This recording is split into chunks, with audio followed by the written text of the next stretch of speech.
সিনেমাতে কিন্তু আমাদের বাংলাদেশের ছেলেদেরকে যেরকম একটা সম্মানী দেওয়া হয়, মেয়েদেরকে এখন পর্যন্ত ওই লেভেলের সম্মানীটা দেওয়া হয় না।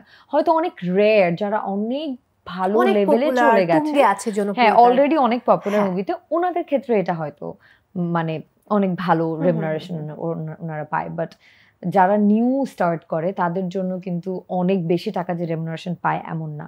তো আমার কাছে মনে হচ্ছে যে ইফ আই মুভিতে কমপ্লিটলি আর কোনো একটা কারণে যদি সিনেমাটা ভালো না যায়, অথবা সবাই বলে যে প্রথম সিনেমা ভালো হতে হবে, ভালো না হলে হোয়াটস নেক্সট, তোমাকে ওয়েট করতে হবে নেক্সট সিনেমার জন্য, and you don't even know if you are getting one or not. তো ওই জায়গাতে মনে হয়েছে আমার যে ফাইন্যান্সিয়াল যে একটা ব্যাকআপ যদি না থাকে কারো, যেমন আমি তো 4 বছর থেকে নাটক করা স্টার্ট করেছি, আই ফিল লাইক আমার আরো অনেক ফাইন্যান্সিয়ালি স্টেবল হতে হবে ফর দ্য সিনেমা। কারণ ওখানে চলে গেলে আমাকে ভাবতে হবে যে I can sustain for couple of years, যে আমি এক্স্যাক্টলি ওই পরিমাণ সেভিংস থাকতে হবে। তো এটা আসলে শুধুই নাটক করে it is possible, but I have a lot of liabilities towards my family. So আমার একটা এরকম হয় যে আমার আর্নিং এর একটা অনেক বড় অংশ আমি আমার ফ্যামিলিকে দিয়ে দিই। সো ওই জায়গা থেকে I really could not save a lot of money, but I am on it, but I think I need a couple of more years. আর এর পাশাপাশি I think I have to set some business. Oh, I can feel you right now. Because এই টাইমটা খুব tough.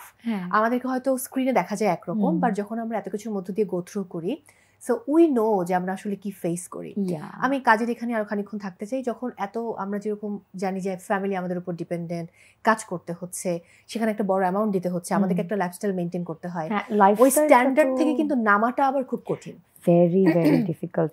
আমি একটা ইন্টারভিউতে এটাও বলেছিলাম যে যখন কেউ সিনেমা করে আমার কাছে মনে হয় দে are always so much presentable, মানে নাটকের আর্টিস্টরাও they are always presentable, but সিনেমার নায়িকাদের কাছ থেকে অডিয়েন্সের অনেক এক্সপেকটেশন থাকে যে we always want to see them glamorous, খুব সুন্দর।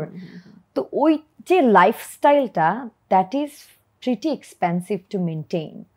তো ওটাও একটা বিগ কমিটমেন্ট কিন্তু when you are going for a big screen, এবং লাইফটা আরো অনেক চেপে যায়, অনেক কোয়াইট হয়ে যেতে হয়, you can't really go out, you can't really do everything. এখন যদিও হালকা, যদিও এখন আমাদের নাটক করার পরেও এরকম হয় যে we can go to public places and restaurants easily, but আমার কাছে মনে হয় যারা সিনেমায় কাজ করে তাদের জন্য ইটস আ বিট ডিফিকাল্ট। কারণ বাংলাদেশের মানে পার্সপেক্টিভ থেকে মানুষের সিনেমা ইজ লাইক নায়িকা তো নায়িকা, বড় পর্দা, বড় পর্দা, হ্যাঁ অন্যরকম একটা ব্যাপার স্যাপার, সেটা একদমই আলাদা। তো আমার কাছে মনে হয় যে সব প্রিপারেশন নিয়ে, of course I need a good script, good team, good co-actor, but with that financial stability is really important. এটা সবচেয়ে ইম্পর্টেন্ট, এবং এই সত্যটা বলার জন্য আমি একটা থ্যাংক ইউ দিতে চাই, বিকজ এটা কেউ কখনো বলতে চায় না। এটা কিন্তু অনেকেরই এটা একটা গুরুত্বপূর্ণ কারণ, এবং আমার মনে হয় যে প্রধান কারণ আসলে সিনেমাতে গেলে তখন কি হবে, এই পরিমাণ অর্থ আর্ন করা সম্ভব কিনা শুরুতে, যখন সে দাঁড়িয়ে যাচ্ছে, ফেমাস হয়ে গেছে, সেটা সিনারিওটা পুরোটাই আলাদা।